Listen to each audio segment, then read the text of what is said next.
사람이면 누구나 젖과 꿀이 흐르는 그 아름다운 미래를 꿈꾸며 살아갑니다. 그렇습니까? 오늘의 고난이 언젠가는 끝이 날 것이고, 그리고 기대하던 풍요로운 삶이 우리에게 다가올 것이다. 이런 기대를 합니다. 아마 이것이 모든 사람이 가지고 있는 소박한 꿈입니다. 우리 신앙인도 예외는 아닙니다.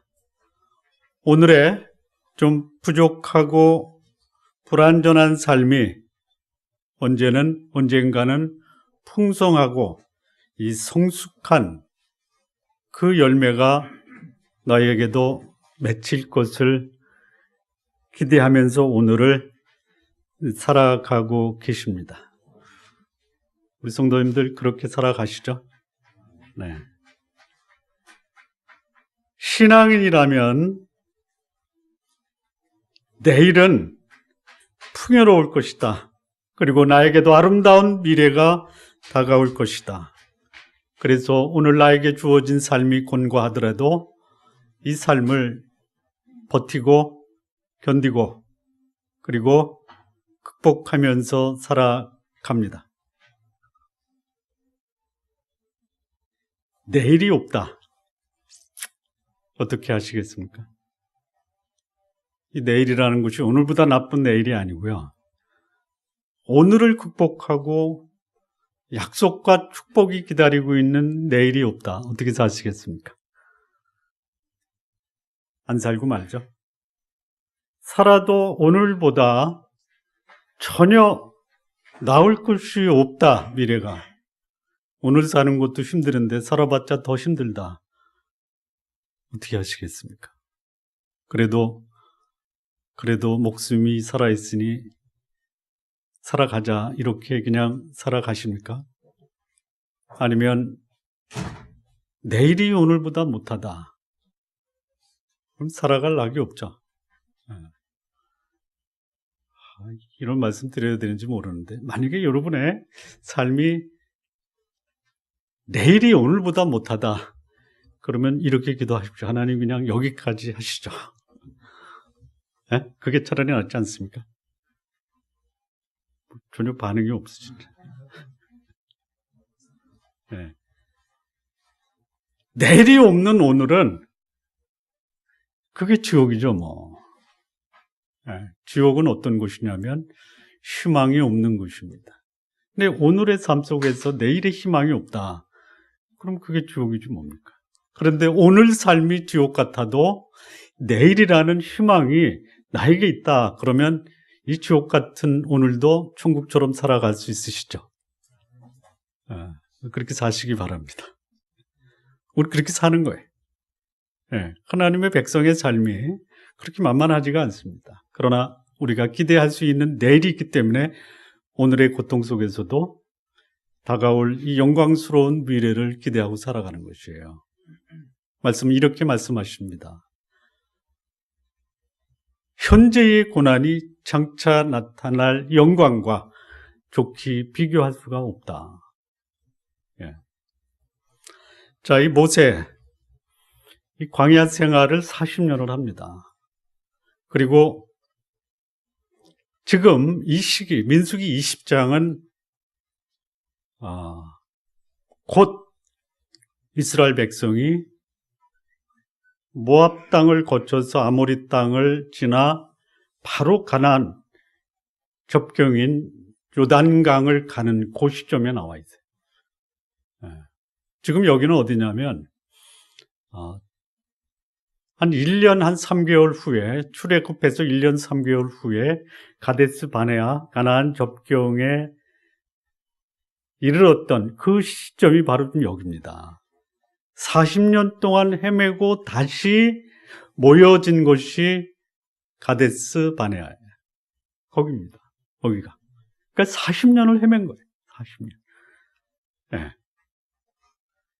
그리고 이제는 곧 가나안에 들어가겠다. 하나님이 가나안 정탐 40일을 한 후에 정탐꾼들이 돌아와서 보고하기로 우리는 거기 들어갈 수 없다. 그 땅의 거민은 아낙 자손이고, 예. 그들 앞에 선 나의 모습은 마치 메뚜기 같다. 한 지도자를 세우고 다시 애굽으로 돌아가자. 이렇게 했을 때 하나님이 애굽을 나온 1세대, 20세 이상이 된 성인들은 하나도, 두 사람 빼놓고요, 가나안에 못 들어간다. 그리고 무려 38년을 광야에서 방황하다가 이제 거기 가데스 바네아, 거기에 와 있는 거예요. 네. 그런데 그렇게 모세가 40년을 헤매고 방황하고 그 말썽 부리는 원망과 불평투성이의 백성을 인도하면서 여기까지 올 수 있었던 이유는 뭐냐? 가나안에 들어간다. 네. 얼마 있으면 가나안에 들어간다. 네. 아직도 가나안에 들어가려면요, 아모리 땅을 정복해야 되고 바산 땅을 정복해야 되고 에돔과 모압을 잠재워야 돼요. 그런데 거의 다 왔어요. 거의 다 왔어요. 네, 다 왔어요.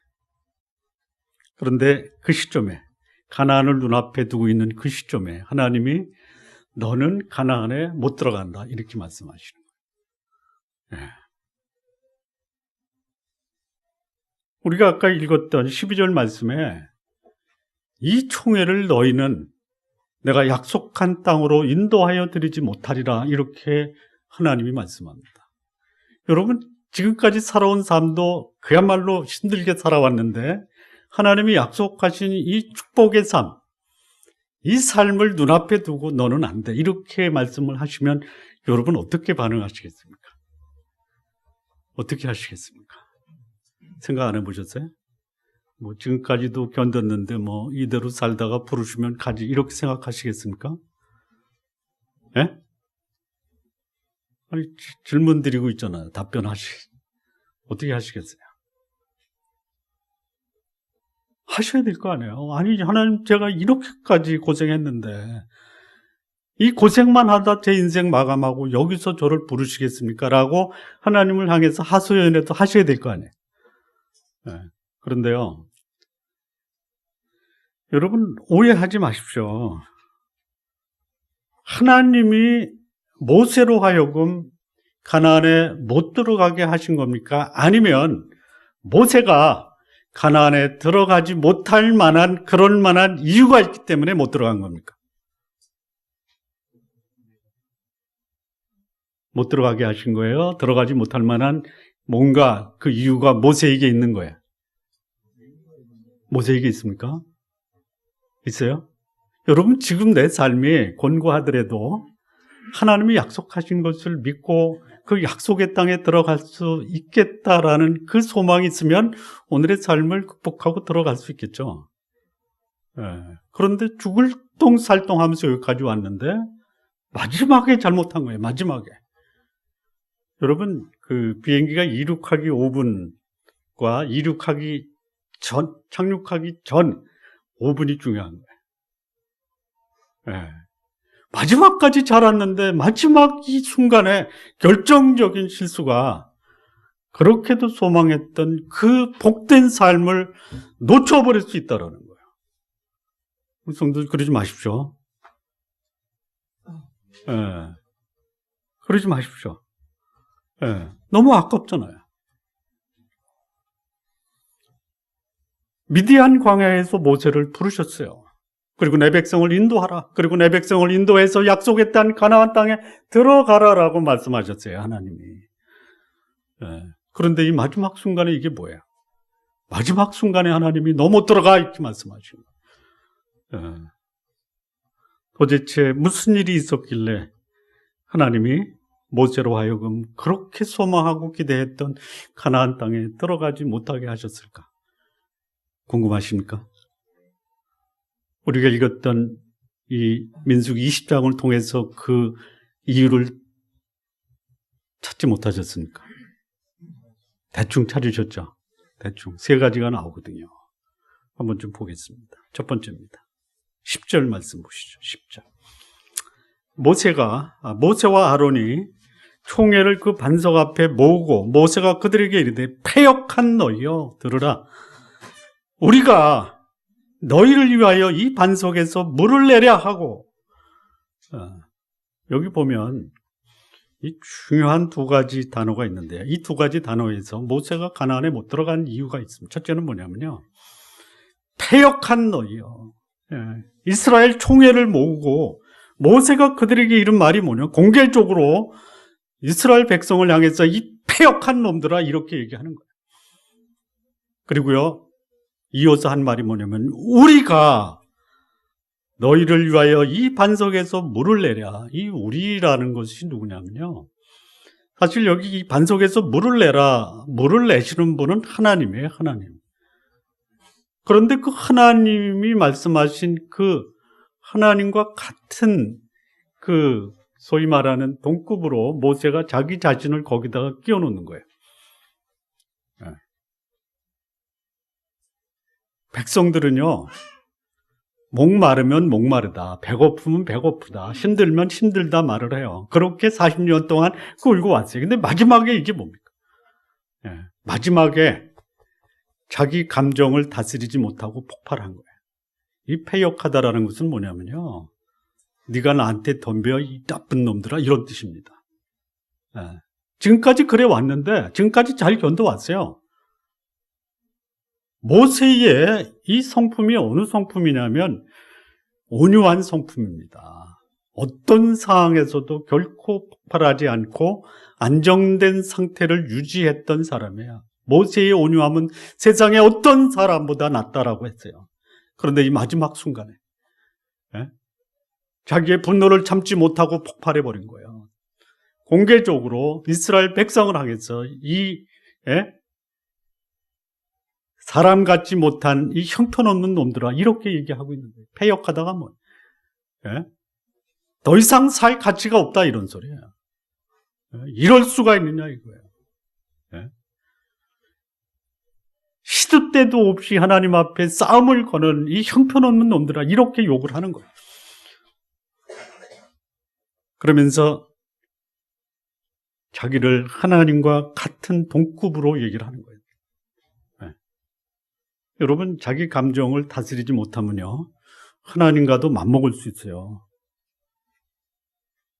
여러분, 누군가를 미워할 때 하나님의 이름으로 저주하죠? 그것이 마치 하나님의 뜻인 것처럼. 그러면 어떻게 돼요? 가나안에 못 들어가는 거예요. 제가 그래도 비교적 남들이 그래요. 저는 잘 모르는데 성질을 참 안 부리신다 이렇게.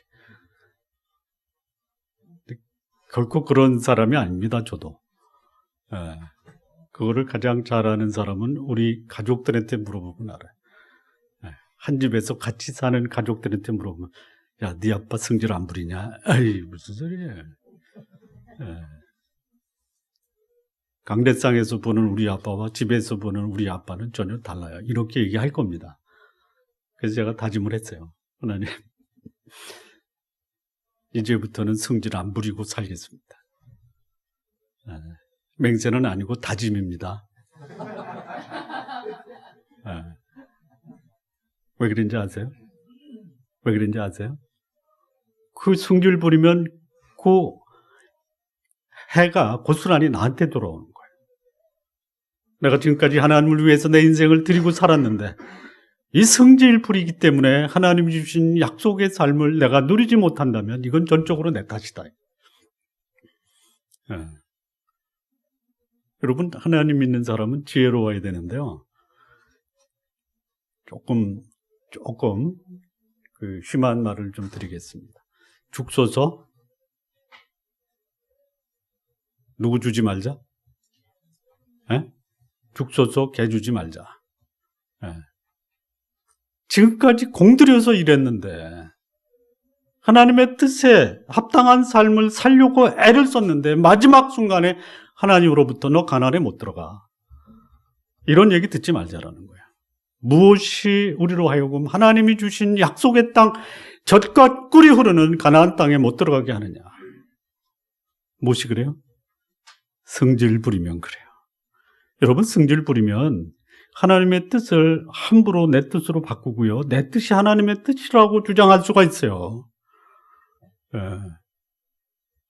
다짐합시다. 가슴에 손을 얹고, 예.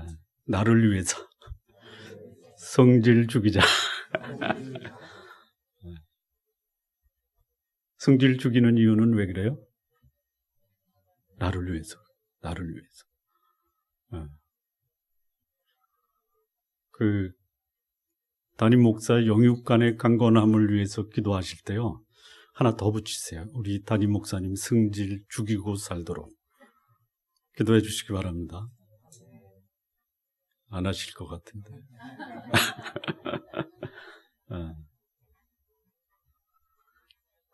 모세가 성질을 부린 이유가 이해가 됩니다. 이해가 돼요.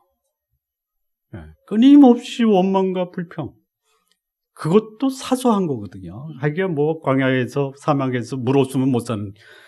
근데 끊임없이 이 먹는 거, 마시는 거, 피곤한 거 가지고 원망과 불평을 한 거예요. 그럼 모세가 그러려니 하고 그냥 알았어 하고 넘어가면은 됐는데, 여기서 이제 폭발을 해버린 거예요. 폭발하지 마십시오. 폭발하지 마십시오. 결국 그 열매가 나한테 돌아오는데, 그 열매는 아주 쓴 열매가 돌아오는 거예요. 모세가 가나안에 들어가지 못한 이유가 뭐냐? 성질 부리고 그 성질을 극복하지 못하고 자기의 이름을 하나님과 같은 급으로 만들어 놓은 이 엄청난 교만이 모세로 하여금 가나안 땅에 들어가는 것을 막은 것이죠.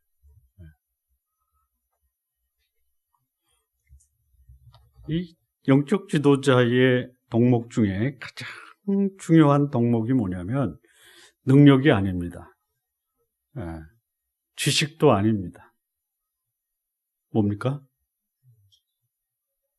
거룩한 하나님의 형상으로 성숙한 모습을 보이는 것이 영적 지도자의 최고의 덕목입니다.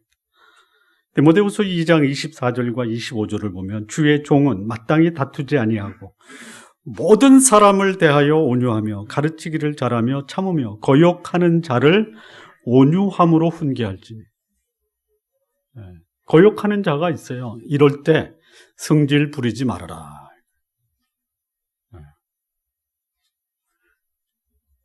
아마 다 우리 성도님들 경험하셨을 거예요. 기분 나쁠 때 성질 내는 사람이 겁나요? 진짜 기분 나쁘고 성질 부려야 될 때 껄껄 웃는 사람이 겁이 나요. 안 해봐서 몰라요? 겪어보지 않았어요? 진짜 이거는 폭발하고, 분노를 내고, 온갖 성질을 다 부려야 되는 상황인데, 그럴 수도 있는 거지 뭐. 이러면요 겁나는 거예요, 이게. 우리 성도님들 겁나는 분들 되시기 바랍니다. 성질 부리는 사람은요, 두려운 게 아니라 어떤 거예요? 더러운 거예요. 여러분, 두려운 사람이 되십시오. 더러운 사람 되지 마시고. 모세가 자기의 분노를 다스리지 못해서 그 결과 자신에게 치명적인 해를 스스로 당하고 만 것이죠. 자, 두 번째입니다. 모세가 왜 가나안에 들어가지 못했는가? 11절 말씀입니다. 그 손을 들어 그 지팡이로 반석을 2번 치매 물이 많이 솟아나오므로 회중과 그들의 짐승이 마시니라. 이 말씀을 보면요, 모세가 손을 들어서 지팡이로 반석을 칩니다. 반석을 쳤어요. 요거 기억나시죠? 호렙산 전에 르비딤이라고 하는 광야에서 이스라엘 백성이 목이 마르다고 아우성을 칠 때 하나님이 모세에게 명해서 내가 반석 위에 서리니 너는 그 반석을 지팡이로 치라 그랬어요. 과거의 경험이거든요. 물이 없어 백성이 원망할 때 반석을 쳤던 경험이에요. 그 생각이 난 거예요. 그 경험으로 지금 똑같이 모세가 반석을 2번 친 겁니다. 르비딤 강야에서 모세가 지팡이로 반석을 친 것은 하나님이 치라고 말씀하셨어요. 네. 근데 지금 여기서 그야말로 성질이 날 대로 났고 분노가 올라올 대로 올라왔어요. 하나님 앞에 엎드립니다. 영광이 나타났어요. 근데 이 속에서는 이제 끓어오르는 거예요. 그리고 하나님 말씀하십니다. 반석을 명하여 물을 내라 이렇게 말씀했어요. 그런데 모세는 어떻게 그 말씀을 받았냐면 반석을 쳐서 물을 내라 이렇게 들은 것 같아요. 네. 왜? 과거에 그런 경험이 있거든요. 왜 모세가 가나안에 못 들어갔냐? 자기 경험, 판단을 토대로 해서 하나님의 말씀을 불순종, 자의적 해석 이거예요. 네. 여러분, 하나님의 사람이 하나님의 축복과 무관한 삶을 사는 이유는 하나님을 안 믿어서가 아닙니다. 하나님의 말씀을 자의적으로 자기 경험에 의해서 판단하고 행하기 때문에 그것이 하나님을 노엽게 하는 것이죠. 네. 우리 성도 여러분, 신사적으로 신앙생활 하시기 바랍니다. 베레아에 있는 사람은 데살로니가에 있는 사람보다 더 신사적이어서 날마다 하나님의 말씀 들 때 하나님의 말씀을 받고 또 이것이 그러한가 하여 날마다 성경을 상고했다라는 것이 하나님 뜻에 순종한다라는 것이 진짜 하나님 말씀대로 행하는 것이냐 아니면 내 경험과 판단에 따라서 하나님의 말씀을 자의적으로 적용하는 것이냐. 하나님 말씀을 자의적으로 해석하면요 이거 자기 인생 망치는 거예요. 최초의 인간 아담과 하와가 하나님의 말씀을 자의적으로 해석했어요. 나무의 실과를 먹으면 정령 죽으리라 그랬어요. 그런데요 사단이 유혹합니다. 뭐라고 유혹하냐면 저 나무의 실과를 먹지 말라고 했느냐. 그랬더니 하와가 바꾸죠. 보지도 말고 만지지도 말라 그랬어요. 문제 그랬어요. 하나님이 먹지 말라고 그랬죠. 봐라, 네가 저 나무의 실과를 먹으면 네가 하나님처럼 되리라. 그래서 봤어요. 먹음직스러워요.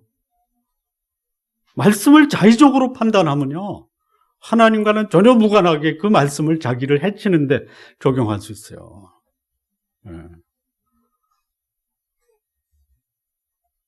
이 모세가 백성들의 그야말로 이 거친, 이 40년 동안 겪었던 그 불순종과 원망과 불평을 그냥 한순간에 쏟아놓은 것 같아요. 여러분, 서양 속담에 이런 게 있습니다. 실망하셨습니까? 실망. 그러면 아무런 결정을 하지 마십시오. 실망할 때 결정한 것은 자기도 해치고 남도 해칠 수가 있어요. 실망하시면요 제일 바람직한 방법 중에 하나를 소개하면요 주무세요. 잠도 안 오면요 그냥 홀홀 떠나세요. 제가 떠나서 바다를 보고 수염과 머리를 깎았습니다. 전혀 저기 반응이 없으시네요.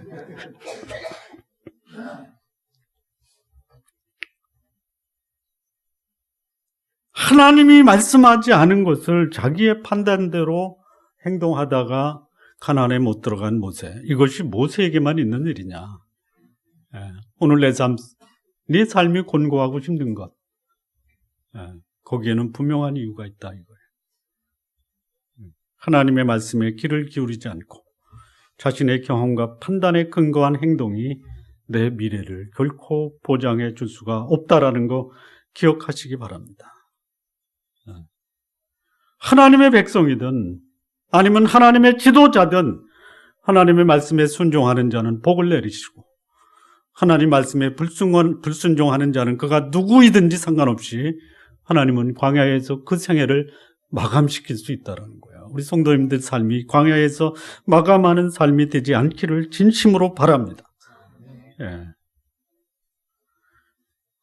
이 야고보서 1장 19절 20절에 보면요. 내 사랑하는 형제들아 너희가 알거니와 사람마다 듣기는 속히하라. 듣는 데 익숙해야 돼요. 진지하게 경청해야 돼요. 그리고 말하는 것은 좀 더디하라. 그리고 성내기도 더디하라. 사람의 성내는 것이 하나님의 의를 이루지 못함이니라. 성질 나는 일이 있을 때 하나님의 말씀에 귀를 기울이십시오. 성질이 날 때는요, 말씀 앞에 들어오세요. 이거보다 더 좋은 방법이 없습니다. 여러분, 하나님 말씀을 읽으면서도 성질 내십니까? 제가 한때 실직당해가지고 이 속에서 끓어오르는 이 분노, 밤에 자다가도 벌떡벌떡 일어날 때요, 이걸 어떻게 극복했냐면요, 제가 3개월 동안 500구절을 암송을 했어요.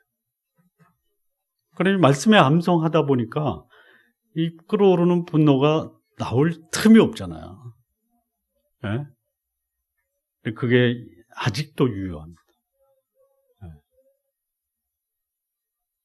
행동하기 전에 하나님이 무엇을 말씀하시는가 진지하게 귀를 들어 경청하시고, 그리고 그 말씀이 말씀하는 바에 철저하게 순종하시기 바랍니다. 자, 세 번째입니다.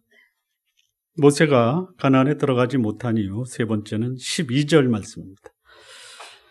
여호와께서 모세와 아론에게 이르시되 너희가 나를 믿지 아니하고 이스라엘 자손의 목전에 나의 거룩함을 나타내지 아니한 고로 너희는 이 총회를 내가 그들에게 준 땅으로 인도하여 드리지 못하리라 하시니라. 왜 모세가 가나안에 못 들어갔느냐? 하나님의 거룩하심을 나타내지 못하고, 그리고 그것이 결국은 하나님을 불신했다라는 것이죠. 여러분, 모세가 하나님을 믿지 않았습니까? 믿지 않았습니까? 믿었습니까? 근데 여기 하나님 뭐라 그래요? 너희가 나를 믿지 아니했다. 그래서 가나안에 못 들어간다. 우리 성도님께 한번 여쭤보기. 하나님을 믿으십니까? 안 믿는다라고 말하기에는 조금 좀 그렇죠? 진짜 믿으십니까? 아니, 믿고 있다라고 말하고 싶은 겁니까? 믿고 계신 겁니까?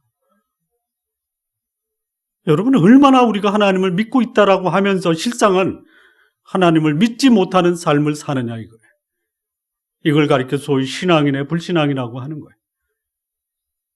저희가 가나안에 들어갈 약속을 받았어요. 그런데 그 약속이 유효하지 못한 이유가 뭐냐? 저희가 들은 바 말씀을 믿음으로 화합지 아니했다 이거예요. 믿음으로 애굽을 나왔어요. 하나님의 선택된 백성이에요. 하나님의 인도하심을 받았어요. 그런데 그것이 일상적인 삶에서는 하나님 없는 사람과 별반 차이가 없는 거예요. 그거를 하나님은 뭐라고 하냐? 믿지 아니한다라고 하냐. 구원받는 믿음이 있어요. 살아가는 믿음이 있어요. 믿음으로 구원받습니다. 그러면 믿음으로 살아야죠. 믿음으로 구원받아 하나님의 자녀가 되었음에도 불구하고 하나님의 자녀로서 믿음으로 살아가는 그 일에는 실패하고 있다는 거예요. 모세가 그런 거예요. 모세가. 여러분, 하나님의 거룩하심을 하나님의 백성의 삶에서 나타내지 못하면 하나님은 그 사람을 가리켜 불신앙을 갖고 있다 이렇게 얘기하는 거예요. 믿지 못하고 있다라고 말하는 거예요. 하나님의 거룩함을 나타내는 두 가지 요소가 있어요. 이 본문에서요. 첫째는 뭐냐면 성질 죽이는 거예요. 다시 말하면 하나님의 형상인 거룩한 성품이 나를 통해서 세상에 드러나야지 이것이 하나님의 거룩함을 드러내는 거죠. 성질 다 부리고 욕심 다 부리고 더럽게 살고 그러면서도 하나님을 믿고 있다? 아니다라는 것이죠. 온유하게 사십시오. 나는 마음이 온유하고 겸손하니 나의 멍에를 메고 내게 배우라. 이는 너희 마음이 쉼을 얻으리니 이 폭발하는 이유는 뭐냐면요. 내 영혼이 쉬지 못하기 때문에 그래요. 왜 그래요? 하나님을 믿는 믿음에서 떨어져 나가요. 성질 죽이십시오. 하나님의 영광을 나타내는 것은 뭐냐? 성질 죽이고 사는 거예요. 두 번째는 뭐냐면요. 말씀에 순종하는 삶이에요. 네. 어제 제 친구 중에 하나 목사가 이런 얘기 하더라고요. 그 친구 페이스북에 올리는 거 보면 글을 페이스북을 통해서 만난 사람은 다 신령하고 경건하다라고 말하는데 그를 옆에서 지켜본 나는 가슴이 메어진다. 네. 여러분 페이스북으로 여러분을 소개하는 그 모습이 여러분을 지켜보는 주변의 사람들과 똑같은 평가를 받으시기 바랍니다. 네. 하나님의 거룩함을 나타내지 못하는, 다시 말하면 자기 성품, 성질을 죽이고 살지 못하고 하나님의 말씀과 무관하게 살아가는 그 삶, 하나님은 말씀하시기를 나를 믿지 못한다 이렇게 말하는 거예요. 모세가 그랬어요. 여러분 이렇게 위로받지 마십시오. 모세도 그랬는데 나 정도야 이렇게 위로받으시면 안 되는 거예요. 모세는 그랬지만 나는 그렇게 살지 않겠다 다짐하시기 바랍니다.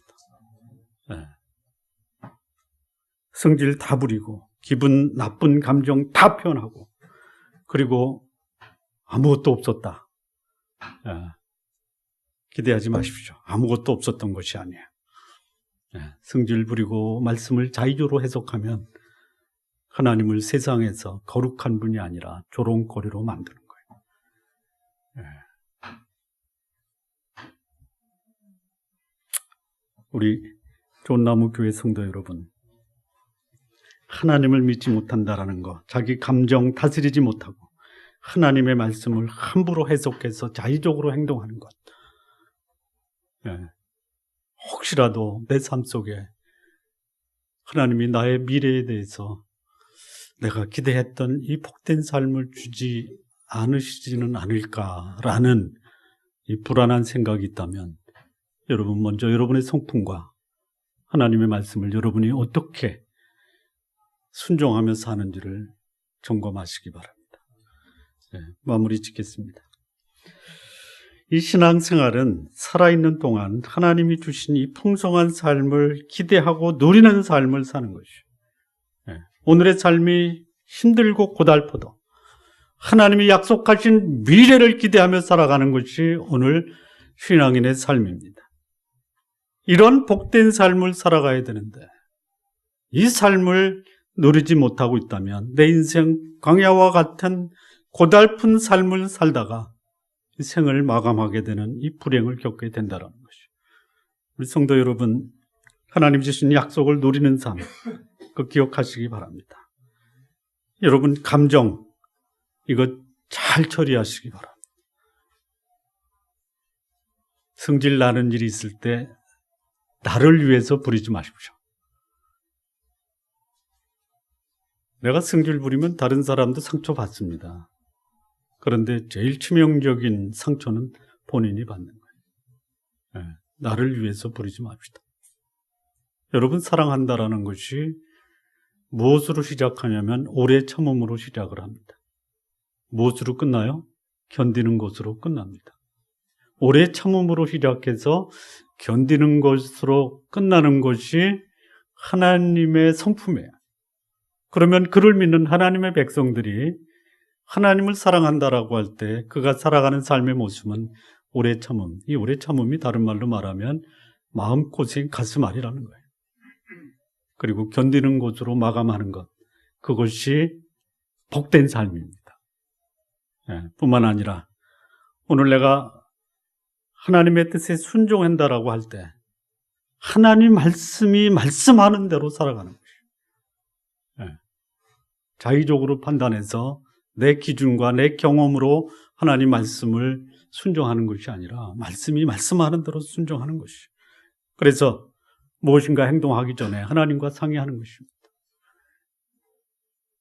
하나님 이거 해 주십시오가 아니라 하나님 제가 어떻게 하는 것이 하나님의 뜻에 순종하는 것입니까? 라고 묻고 그 하나님이 말씀하시는 삶 앞에 충성스럽게 살아가야 되는 거예요. 그리고 우리 성도님들의 삶을 통해서 하나님의 거룩하심이 드러날 때, 아, 저가 참으로 하나님을 믿는 사람이다라는 그런 평가를 받는 것입니다. 우리 쫀나무 교회 성도 여러분, 한 번 사는 겁니다. 한 번 사는 거예요. 요즘은 80이고 강건하면 90입니다. 그래도 살고 나니까 그냥 지나가는 거예요. 네. 시편에 인생이 70이요 강건하면 80이라도 신속히 가니 날아가나이다. 네. 날아가는 거예요. 그런데요, 날아가고 난 다음에는 영원히 기다리고 있습니다. 네. 영원한 삶을 위해서 순간적인 삶을 하나님 뜻에 순종하며 살 것이냐, 아니면 이 순간의 삶을 내 마음대로 살다가 영혼을 상실하고 살 것이냐. 여러분의 몫입니다. 한 번뿐인 인생 곧 지나갑니다. 나를 부인하고 하나님 말씀에 순종함으로 살아있는 동안 이 순식간에 지나가는 이 지상에서의 삶도 하나님이 주시는 복된 삶이 우리 성도님들의 삶이 되시기를 진심으로 바랍니다. 기도하시겠습니다.